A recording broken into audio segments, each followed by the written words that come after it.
This is CGTN, China Global Television Network.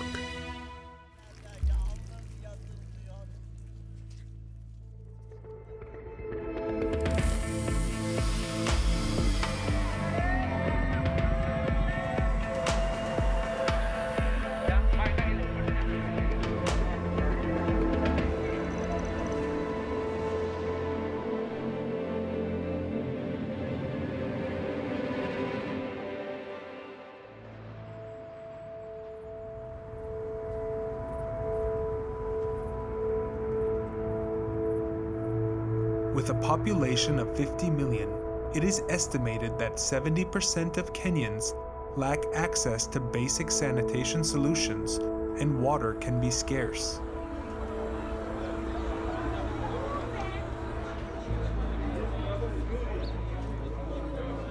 When COVID-19 first came to the country in March, there was a big concern for the population of these slums. Without having access to water to wash their hands, there was fear that when the disease made it here, its effects could be devastating.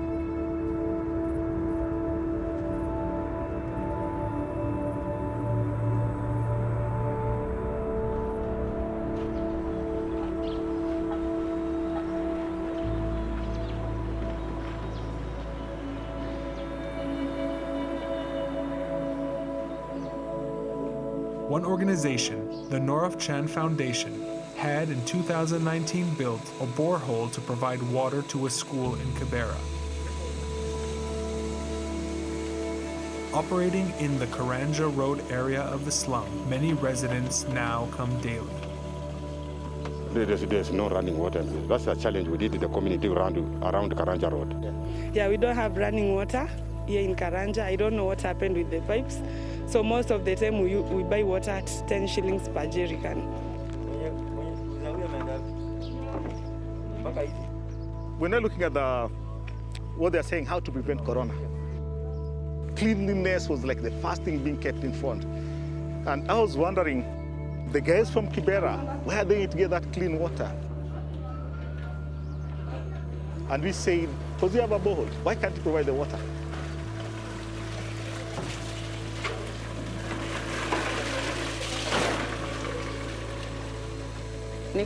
Tukona ni vizuri juu watu wengine hatuna hiyo pesa ya kununua hiyo maji. Ilikuwa ngumu, saa tunapita mahali wanauza shilingi 5. Tunaprefer afadhali tuchote kwa juu ni ya bure.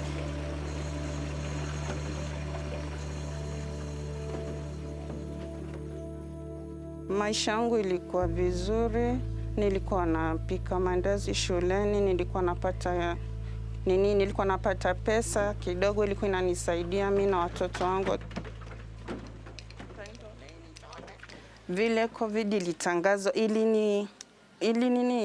maisha yangu nilisikia tu saa shule imefungwa, hapa ndio nategemea. Mpaka saizi ni ngumu, kusema kweli ni ngumu.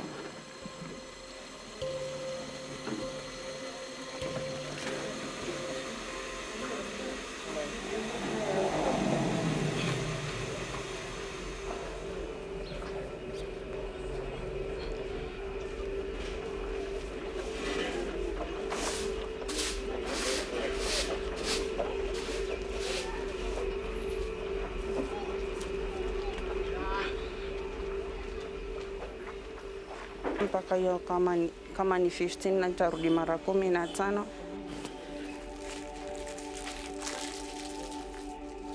But inachukua muda kuzini distance. Ile mlima ukipanda na mtungi mmoja unasikia umechoka. Inatuchokesha but tunashukuru tu. Hiyo maji ya free inasaidia kupunguza corona juu tutanawa, tutasanitize.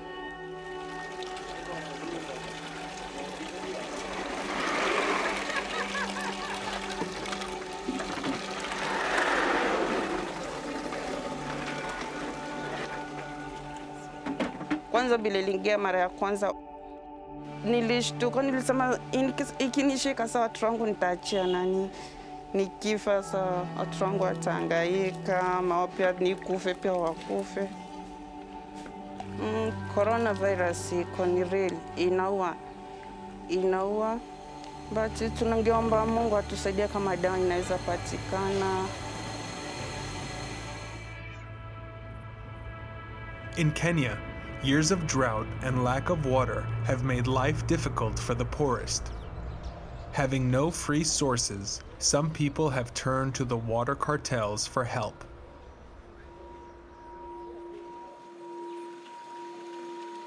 There's a dire shortage of water in Kibera. Lots of water is stolen. Somebody up there makes sure there's no water from the municipal coming to your estate for a whole month, so that the trucks can come and sell that water to you at exorbitant prices. Hapa Kibera kulikuwa na shida ya maji kabla tuletee ya Raila.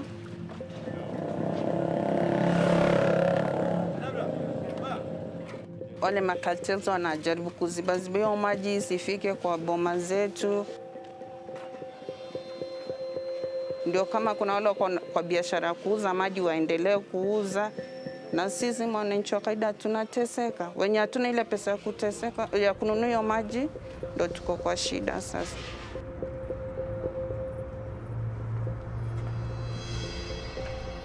These cartel members tap into existing pipes in parts of Nairobi and plumb the water out illegally to inner parts of the slum. Jeff Mugambi is one man doing just that. I've been here for quite some time, over 20 years. What we thought of doing, at least to bring water to the community, we looked for a way to get the water from the main pipe, which is nearly about 10 kilometers. So you have to look for the pipes, and then we go and draw a hole in the main pipe, and then is the way we get the water here now. Many residents of Kibera have lost their jobs during COVID-19, meaning every penny they can spare is vital to them. For some, even the 5 cents it costs to buy 20 liters of water is too much. But there is little to no other option. And with COVID-19 on the rise in the city, most people here realize water is essential. Jeff used to work as a night guard in a supermarket, but when COVID-19 started, he, like many others, lost his job. For him, working with the water cartels in the slums was worth the risk of getting caught. It's not a legal thing.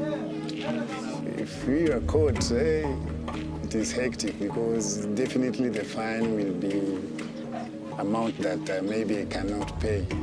So what we normally do, we normally liaise with the officers from the county council. So at least when they come, we give them something to keep them cool. The something Jeff is referring to is usually a small bribe to keep officials away from stopping him selling his water. The county officers know that we are here, and we are in agreement with them. So they know they cannot come and harass us around here. We do have to remit some money every month. So at least we have to get money to be giving the cartels in monthly basis. So we have to sell it. In fact, they are the cartels of this syndicate of water, because you can't do it without them knowing. In fact, without this water, I think the COVID could have spread rapidly. At least with the water, at least people can wash their hands, they sanitize. At least it has brought it at least a bit down. One of the key reasons for the rate of infections going down in the slums has in part been due to the community spirit here. At the Nourafchan Foundation borehole, this included its workers taking it upon themselves to help people in the vicinity who could otherwise not travel to get water. Since the beginning of this year, there's an outbreak of coronavirus. That's where the foundation came up with a plan to build a kiosk there so that people will be fetching water out from the gates.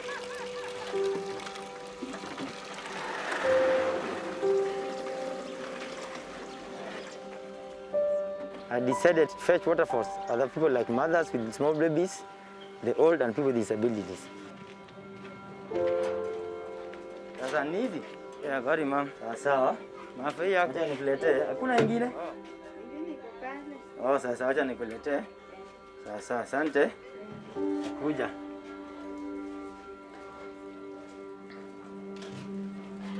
Mi tangu mwezi wa 3 vile Covid iliingia, nilikuwa nafanya biashara ya kupika chapo kidogo na marakwe kidogo. Nilikuwa napikia watoto wa shule, na sasa vile shule ilifunga, sasa maisha imekuwa ngumu. Hata mzee wangu hana kazi mzuri. Maisha imekuwa ngumu kabisa, hata saa zingine tupike nyumbani simu ndio tupate chakula.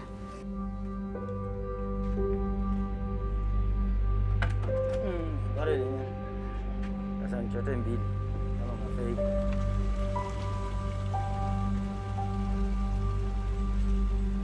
This disease is about hygiene. We cannot have hygiene without water. The first cure is water. So let's give them water and tell them that you need to keep always washing up your hands thoroughly.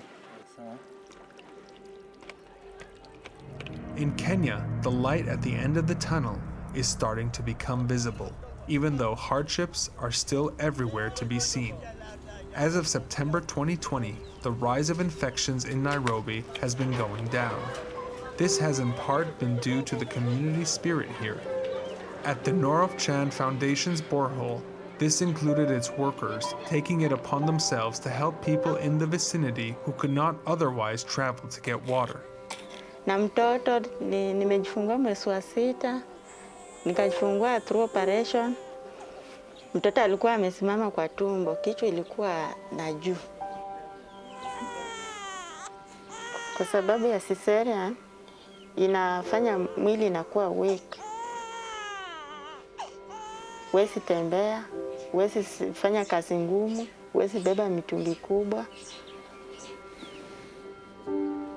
Watu wanakuanga hapo wengi, na utoke tuko na mimi nanyonyesha mtoto. Siwezi toke nje na mtoto juu hiyo ugonjwa inaweza affect mtoto na hata pia mimi mwenyewe. Ndio maana nimekaa tu hapo kwa nyumba.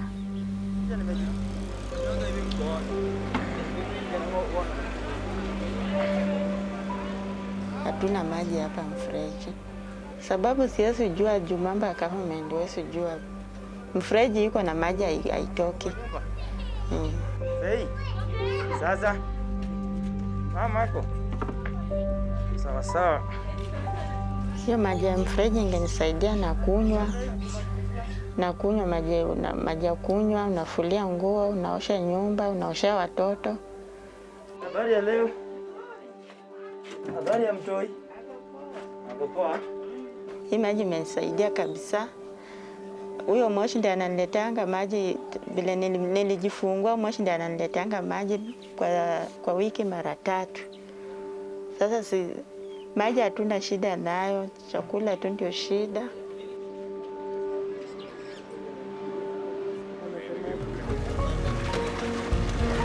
Because of the corona, people have lost their jobs, so now they don't have money. Just now what it does is assisting them because of this is free. The water you brought for us at least had made us some step. At least the money we could use to buy water, we can now use it on food. Right now people are washing hands regularly because there is free water.